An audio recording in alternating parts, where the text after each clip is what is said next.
Hello and welcome back to Cardboard Decoy Plays Factorio. I totally messed up my first take. I don't know if you care about that or not, but yeah, so I watched my old video. I redid some of the balances on things. It seemed like the sounds were a little loud. I don't know if that bothered anyone in particular, but it definitely bothered me watching it, so I figured I'd go ahead and change that up a little bit.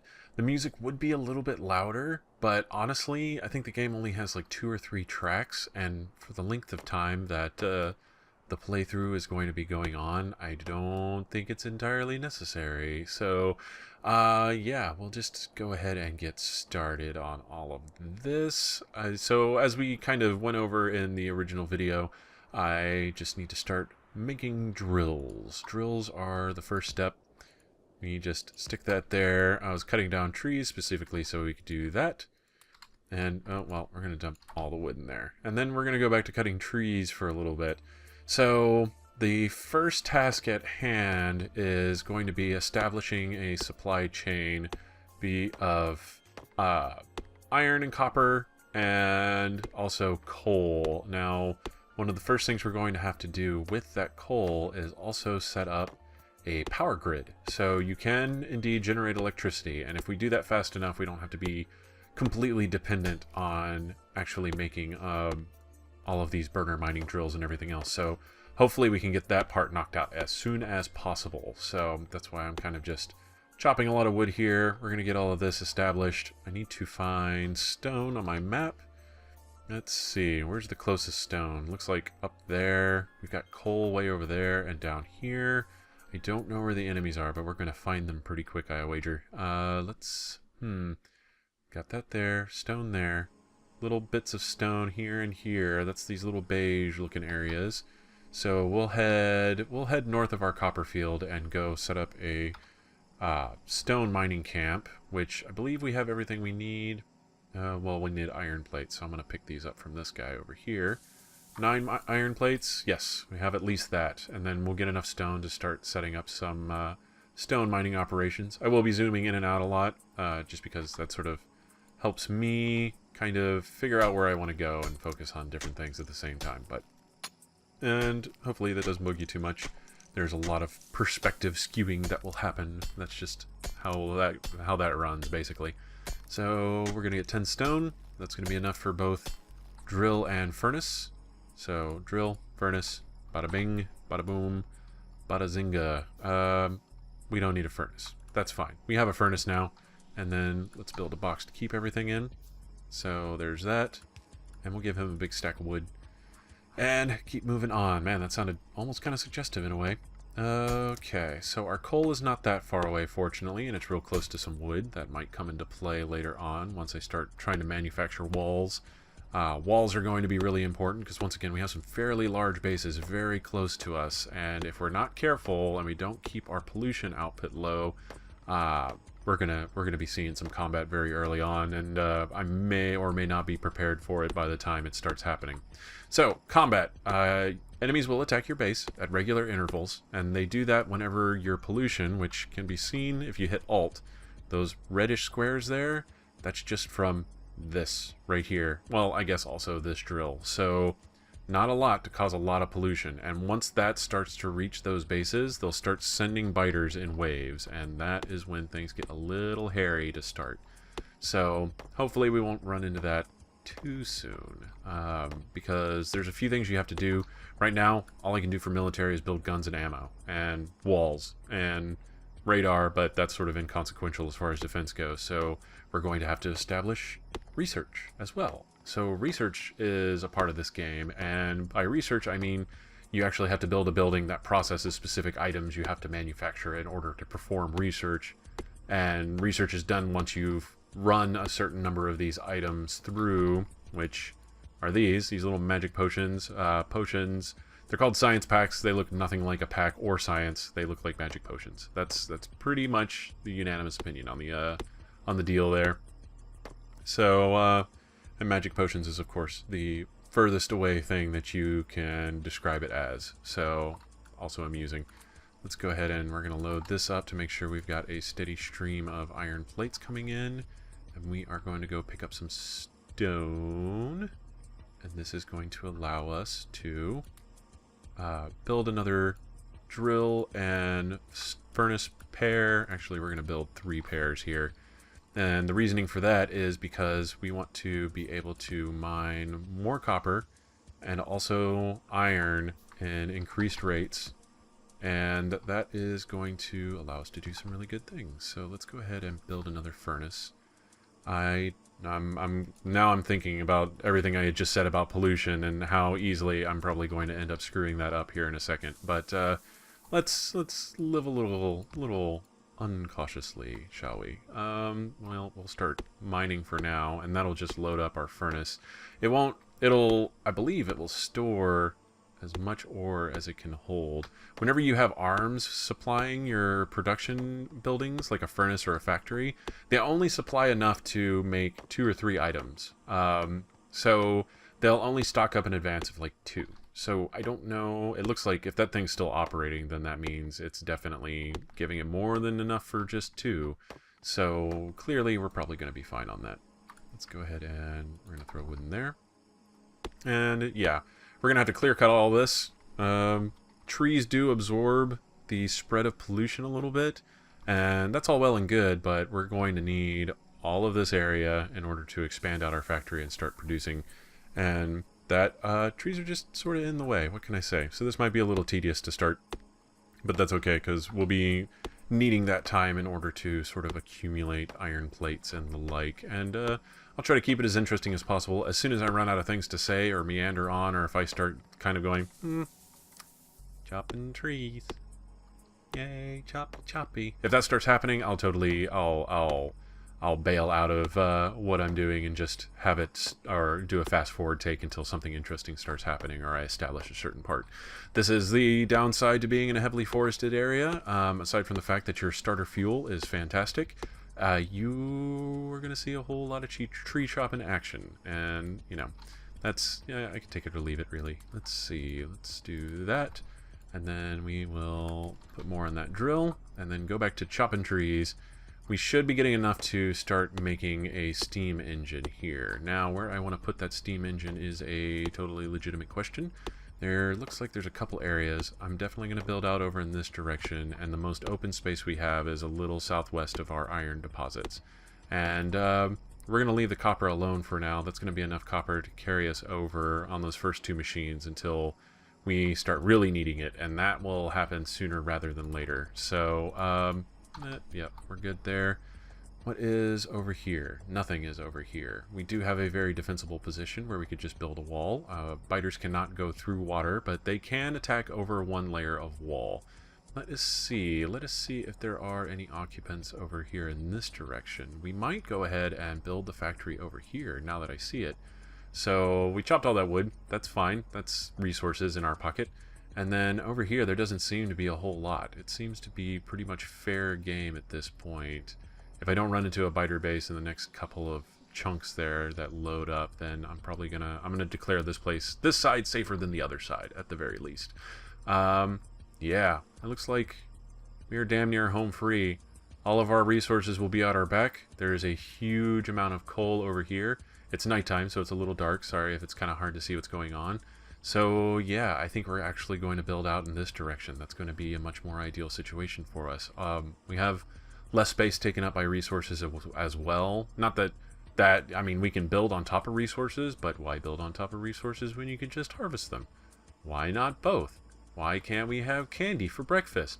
Why can't ice cream be non-fat and completely sugar-free but still taste as amazing and be just as rewarding for yourself whenever you're having a bad day? These are important questions in life that need to be explored more thoroughly, and that and much more to come here in this series. So yeah, there you go. If you weren't already watching for gameplay, stay around for this. I'm going to get very meditative. I'm going to get very musy. I'm going to get very... we're going to discuss the meaning of life. We're going to find the meaning of life in this series. I guarantee it. So yeah, I may or may not be experimenting with being able to get on non-destructive tangents. In case you couldn't tell, I realize the incredible necessity of being able to talk about just about anything when you're playing a game like this. That's going to keep people involved. Once again, this is going to be a new dimension in this channel, in regards to the idea that I can indeed talk about a great number of things. I like to fancy myself as at least, you know, a mediocre conversationalist. No, not mediocre. It's between advanced and beginner. What am I thinking of? There's a word there. Oh my god. Intermediate? Intermediate. Let's stick with intermediate. I'm an intermediate conversationalist. It's not quite God mode. It's not quite super easy. I don't care. I only play this on my lunch breaks mode. It's intermediate. I know a few things about conversation. So, oh, hey, our furnace down here has no fuel, and that's bad. Let's go ahead and do that. We're gonna take some of that out and restock our machines that are running. We're only gonna restock one machine over here, and that's gonna be like that. And we do need to clear out the copper because it'll run out of space and stop producing, and that's not ideal. Let's get our stone. That's going to be more than enough stone to get us started, and we should have enough to make an offshore pump. All right, we want an offshore pump. We want 4 steam engines and 14 boilers. 1, 2, 3, 4, 5, 6, 7, 8, 9, 10, 11, 12, 13, 14. There was an easier way to do it, and I'll explain that later, but I just sort of...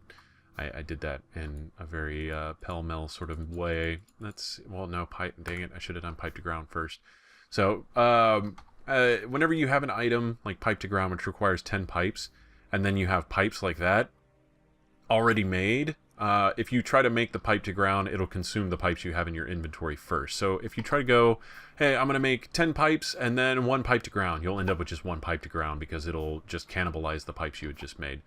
A little annoying, to say the least. That's a default setting I wish I could set to where it basically would say, don't use the resources I just made, or you know, only take from the raw resources that I have on hand. Don't use pre-made resources in order to create upper tier items, and that wouldn't be a bad thing. It wouldn't be the worst thing to be able to do something like that.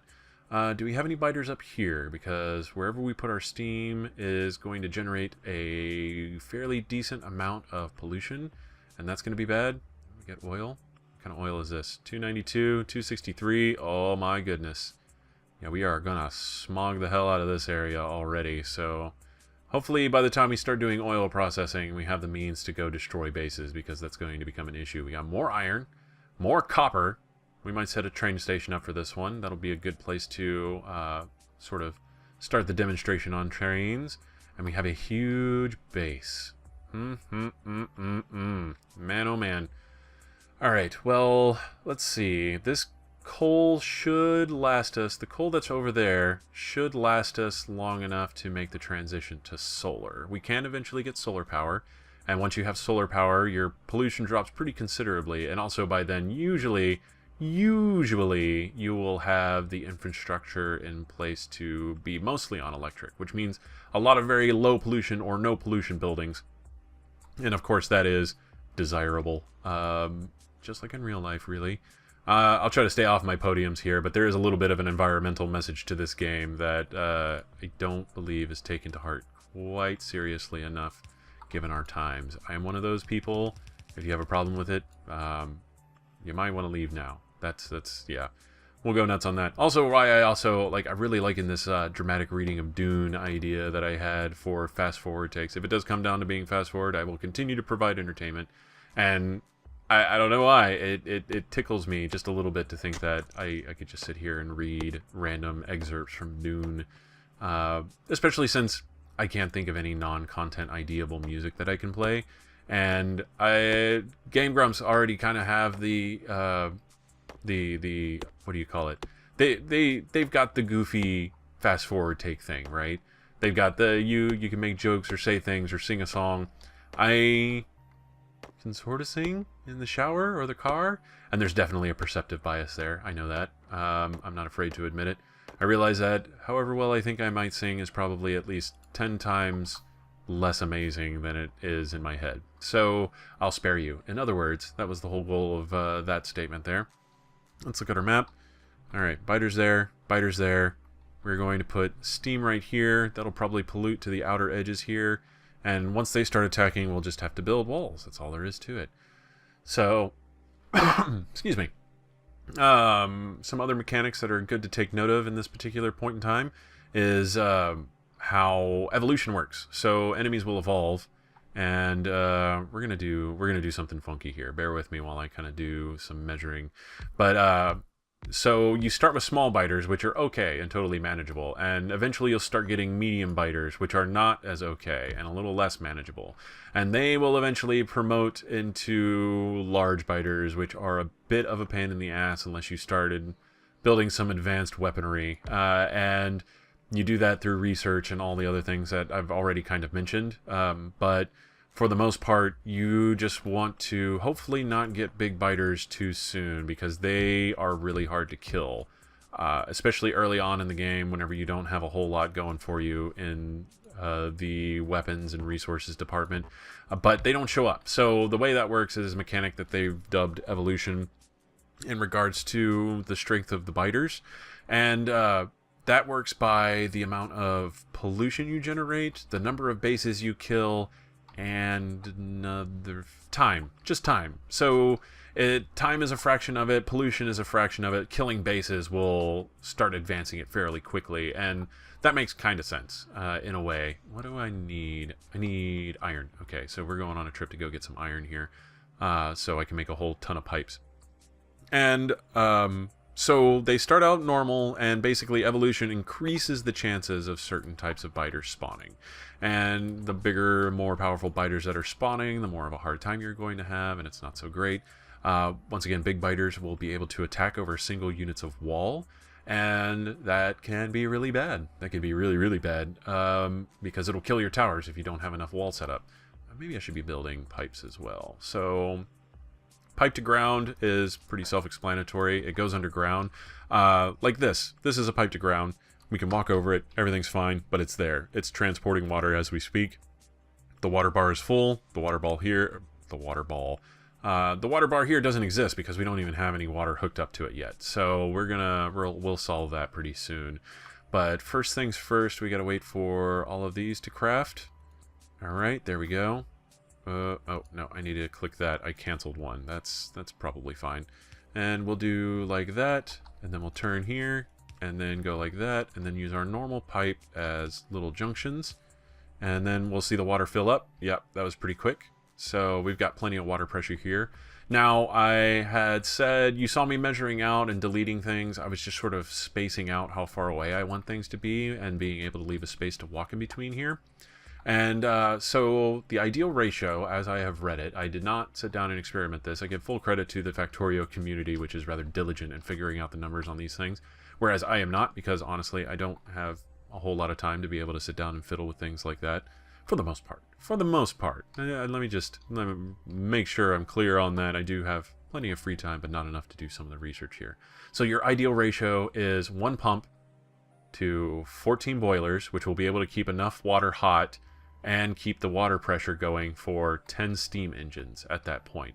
So the liquid physics in this game is a little touch and go still, but yeah, pressure is completely determined by the strength of your pumps and the source of your liquids, and not necessarily the heat, because I know if you are a physics or engineering type person, you're probably going, well, if it's hot, the pressure should be higher, and you're not wrong, but in this game, it doesn't account for that. Hot water is just a different type of resource, even though temperature is kind of measured and averaged out based on volumes and you know, the amount of water is it's there in kind of a really rough thermodynamic way, but it is a factor that does make a difference. So okay, so there's our coal.